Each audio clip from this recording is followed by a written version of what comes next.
박성재 구형으로 검찰은 난리 났습니다. 이유는 앞으로 그가 조금이라도 형량을 줄이려면 다 불어야 하기 때문입니다. 조은석 내란 특별 검사팀은 오늘 서울중앙지법 형사합의 33부 심리로 열린 박 전 장관의 내란 중요임무 종사 및 직권남용 등 혐의 사건 결심 공판에서 법을 파괴하는 법기술자에게 경종을 울리기 위한 엄중한 심판을 요청한다며 이같이 구형했습니다. 특검팀은 박 전 장관에 대해 윤석열 전 대통령이 비상계엄을 수단으로 한 범죄에 성공하도록 적극 부안해동하면서 내란을 정당화하고 절차적 뒷받침에 앞장섰다며 성공한 내란을 위해 반대, 저항 세력을 탄압할 인적, 물적 기반도 준비했다고 지적했습니다. 네, 일단 이진관 부장판사를 보겠습니다. 이 부장판사는 내란 혐의자들에 대한 호된 추궁, 신속하고 엄정한 재판 진행 등으로 내란 재판의 모범을 보여줬습니다. 이번 판결을 두고 이 땅에 정의가 살아있음을 확인케 해준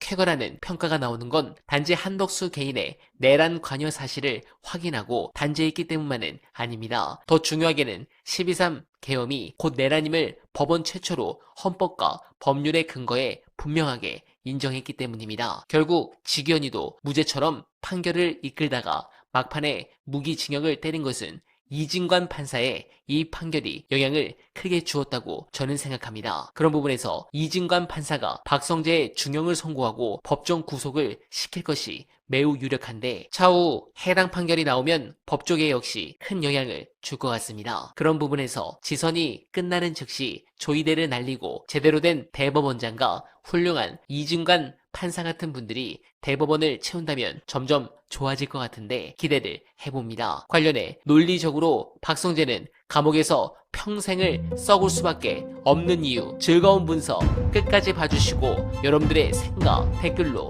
부탁드립니다. 서울중앙지법 형사 33부가 맡고 있는데 이진관 부장판사가 담당하고 있고요. 박성재는 내란 과정에서 정말 핵심적인 역할을 한 것이 드러났습니다. CCTV 상으로 보면은 박성재가 내란 국무회의에서 적극적인 역할을 한 것이 확인이 됩니다. 본인은 안 했다라고 주장합니다만 도저히 안 했다고 볼 수가 없죠. 게다가 내란 국무회의가 끝나고 난 뒤에 법무부로 이동하면서 법무부 간부들에 대한 긴급회의를 소집합니다. 그러면서 공항에 전화를 걸어가지고 출국금지 준비를 하죠. 동시에 서울구치소에 전화해가지고 지금 감옥에 빈자리가 몇 개 있냐 이렇게 묻기도 합니다. 바로 내란을 합리화시키고 윤석열이 저지른 내란을 수행하려고 하는 모습이잖아요. 이 모습은 글쎄 이상민이 언론사 단전단수를 했던 것과 거의 비슷한 수준의 악행에 해당됩니다. 중요한 범죄죠. 법무부 장관이 어떻게 그런 일을 할 수가 있습니까? 아무리 계엄이 선포됐다고 해서 외국으로 나가는 공항을 폐쇄를 한단 말입니까? 아무리 계엄이 선포됐다고 해서 정치인을 잡아들일 준비를 한단 말입니까?